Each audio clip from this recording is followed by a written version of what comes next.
Okay, we're live. Good morning, y'all. My name is Dustin Jones. This is the PT on Ice Daily Show. Today's Wednesday, so it's Jerry on Ice, where we talk about all things older adults with my partner in crime, Christina Previtt. We both teach modern management of the older adult. That's an 8-week online course as well as a 2-day live course as well. So we're live on Facebook. Good morning, Avery. We're live on Instagram as well. And for the podcast listeners, hello. Kelsey, good morning. So last time I was on here, it was right after the National Senior Games. So the weekend after that, I was in Asheville, North Carolina, teaching modern management of the older adult with Alex Germano and Christina Previtt as well. And since that weekend, which has only been a week and a half ago, I've had some really interesting interactions with some folks that I'm treating that I wanted to talk about today, and in particular, to talk about the power of the awesome list. Good morning, Chris. Good morning, Ben. Lots of folks on Instagram. It's pretty cool to see y'all tuning in. So the power of the awesome list. So there's two people that are coming to mind when I mention this, and I both saw them last week. So the first one is Betty. Betty is an amazing individual. She just moved into the assisted living facility where I'm mainly working as a home health physical therapist. Betty moved in, and the doctor does home visits, comes in, kind of does a checkup, and recommends physical therapy. So I come in and I meet Betty and say, hey, Betty, your doctor recommends PT. And she was just kind of down, it's like, oh, okay, yeah, I know I think I need it. And he said I need it. And, I know I have these issues. Let's see what we can do. So I'm reviewing her chart.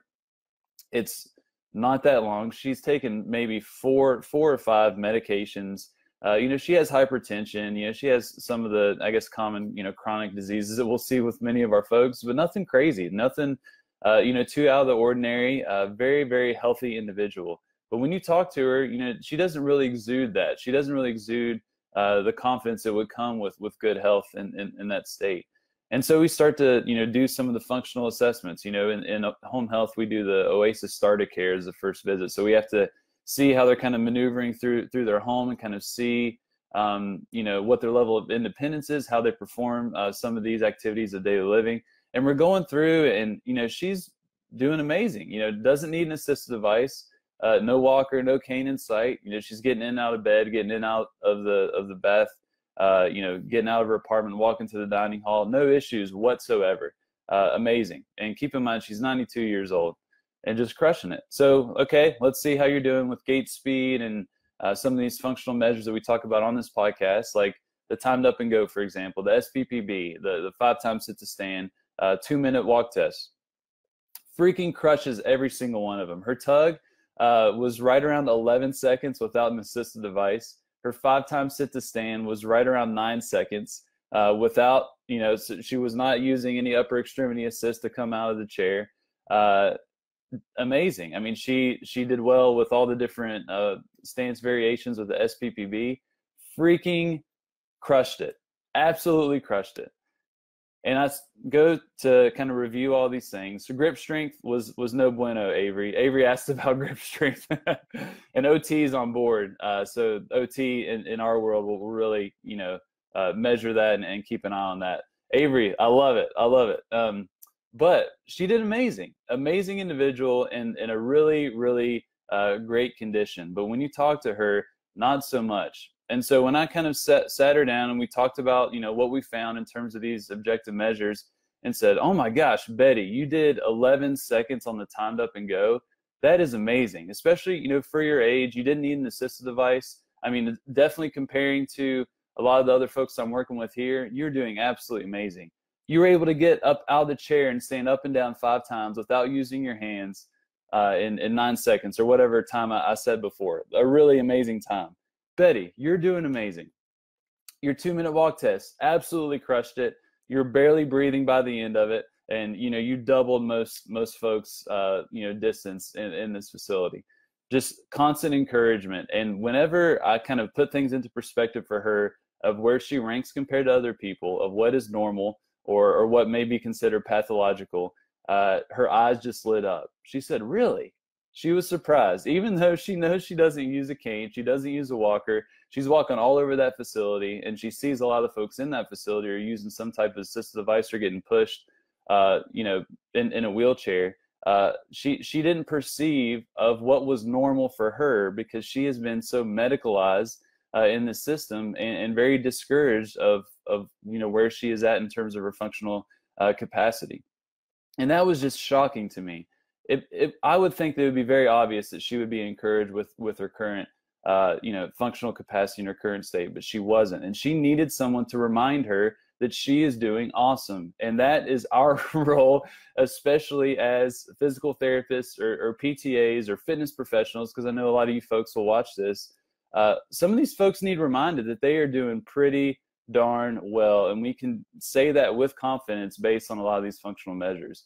And so she just perked up, and since then, so this was last week, she has completely changed her behavior in terms of how she spends her time in that facility. Now she's going to the exercise classes that are performed every day at 10 a.m. She was not before. She's starting to participate in a lot of the activities that happen the 2 or 3 o'clock hour that the activities director does a great job of directing. She has actually increased her activity levels, which is going to increase the odds of her maintaining that her functional independence. And I'm not going to say that it was because I told her she was doing great. I'm not going to make that claim whatsoever. But I think that may contribute to her confidence in her ability. And I think those are very powerful words that we have the opportunity to do. And we can easily do that with a lot of our folks. The awesome list. What is normal? What is good? We're really good at the problem list. But let's focus on what's good and normal as well. There's another person I wanted to mention, Shirley. She just moved into the building last week. She's an interesting situation where she has one room, and across the hall is her husband. So they got their own little compound right there, and on the 3rd floor of this building. And so they just moved in, and they had all kinds of stuff brought in. Their daughter's very involved, and so is their son. And they were all there last week. I chatted with them before I knew that one of them was going to be my patient, or Shirley was going to be my patient. And over the weekend, Shirley had a fall. So they slept. Their first night in the facility was Friday. She had a fall on Saturday because she's been having some vestibular issues. And they know if it was vestibular or if there was a medication issue related to orthostatic hypotension. But she got up quick, had some type of episode, fell, hit the ground, went to the emergency room. They cleared everything, and then they went back home. Now, for some reason, I don't know at what point this was recommended, but Shirley's in a wheelchair. Shirley has not walked since Friday. She has just been sitting in the wheelchair. They've been wheeling her to the dining hall. She's just wheeling back and forth across the hallway to their separate rooms. And their daughter has been very, very fearful. They've been very afraid of her, to get up out of the chair, for another fall. But they also thought she can't walk. They thought every time that she stands up, she's going to have this episode where she is going to lose her balance or maybe potentially pass out due to, blood pressure or whatnot. And so there was a lot of fear involved when I came yesterday to do the Oasis Starter Care, that first visit. And so we were doing the assessment, checked orthostatic hypotension, nothing there. The blood pressure remained pretty normal. There is some vestibular involvement. She's going to ENT today. She's on meclizine, which we know is prescribed way too much with a lot of these folks. So there's some stuff going on there for sure. But when you look at how she was functioning or in sitting, when I was testing her strength and whatnot, everything looked good. So in my mind, let's get up. Let's stand up. Let me see how you get out of your bed. How do you get out of your chair? How do you get on and off the toilet? And when I went to do that, the daughter walks in and sees her mother walking with a walker from the recliner to the bathroom. And you would have thought that I was Jesus, that I healed this woman, that she could miraculously walk again, that she had lost all her capabilities before, and then I showed up and somehow fixed everything. And it was absolutely absurd how excited this daughter was to see her mother walking. But it really just opened my eyes to, how much fear is involved in a lot of these situations and how that actually influences activity levels. That everything that they have been told or been focused on has been what's been going wrong, what's been wrong, what are things that we need to fix versus what are things that are okay, what are things that are normal. And Shirley had some amazing lower extremity strength. She could still walk. Granted, I would want someone around there with supervision when she does walk, but she can still do it. And we need to encourage that in a lot of our folks. And that was just a very powerful, encouraging situation for the daughter, but also Shirley as well, to where now instead of being in the wheelchair for over 3 to 4 days, now, today she's walking with the aides and walking with her family, with supervision with the forward walker that they have, which is dramatically different than sitting in a wheelchair all day, which is going to hopefully improve our functional outcomes down the road. So that's the power of the awesome list. Shirley, there's some issues that we need to work on, but there's a lot of things that are pretty good as well. And we can still, encourage folks and remind them of where they are and what is normal. My gosh, it happens so much, especially a lot of these folks that are in their 80s, 90s, they've been through the healthcare system for so long. All those visits where they get an MRI, they get the x-ray, they get the lab results, they get this new diagnosis, they have to get this new medication. Their doctor tells them, or another therapist tells them, what issue that they had that they need to be worried and focused on. How many times are they told, you are doing great? Yes, you have these issues, but man, you're doing awesome. Keep it up. Good job. They hardly ever get told that, and we can be in a good position to do that.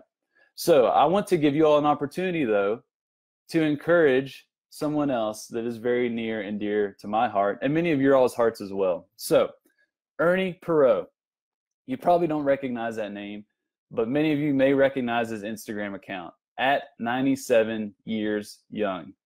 I hope some of you all have seen this account. It's ran by Ernie's grandson, Devin. I think they're around Boulder or Denver, Colorado. But usually every Sunday, Devin takes his grandfather, Ernie, to the gym.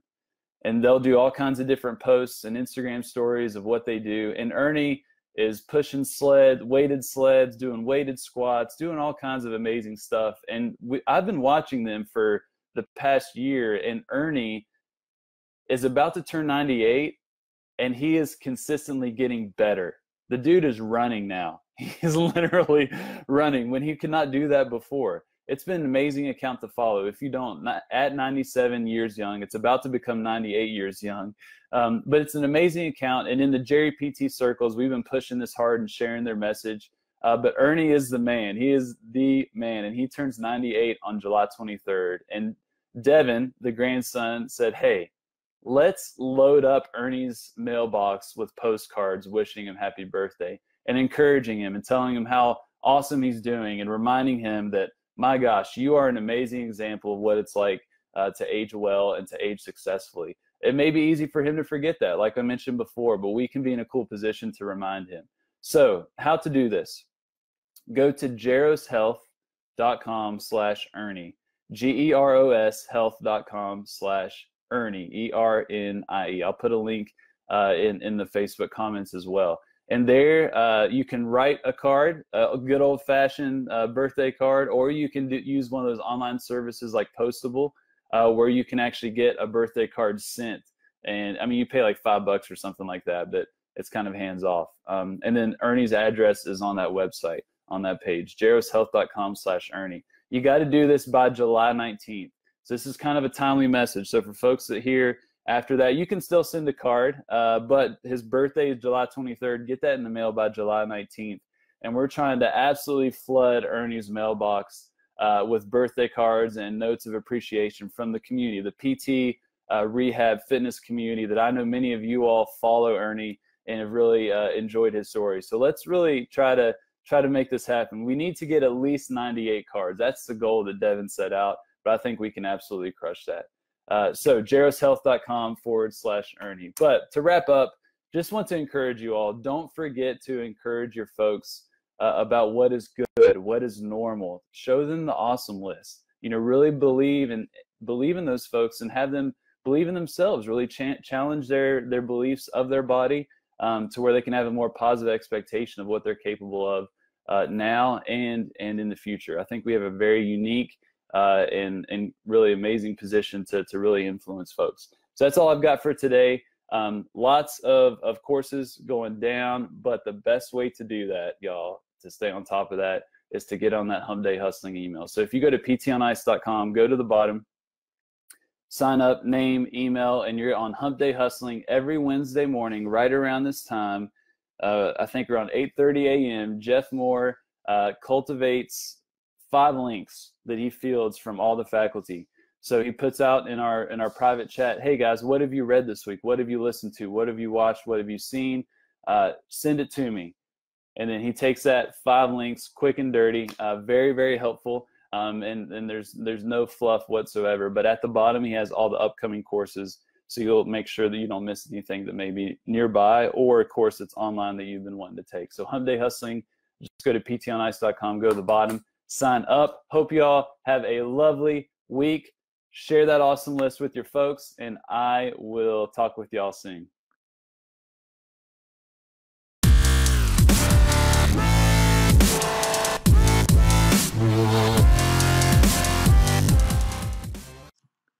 Hey, thanks for tuning in to the PT on Ice Daily Show. If you enjoyed this content, head on over to iTunes and leave us a review. And be sure to check us out on Facebook and Instagram at the Institute of Clinical Excellence.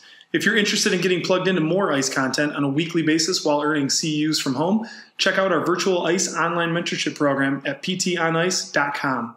While you're there, sign up for our Hump Day Hustling newsletter for a free email every Wednesday morning with our top 5 research articles and social media posts that we think are worth reading. Head over to ptonice.com and scroll to the bottom of the page to sign up.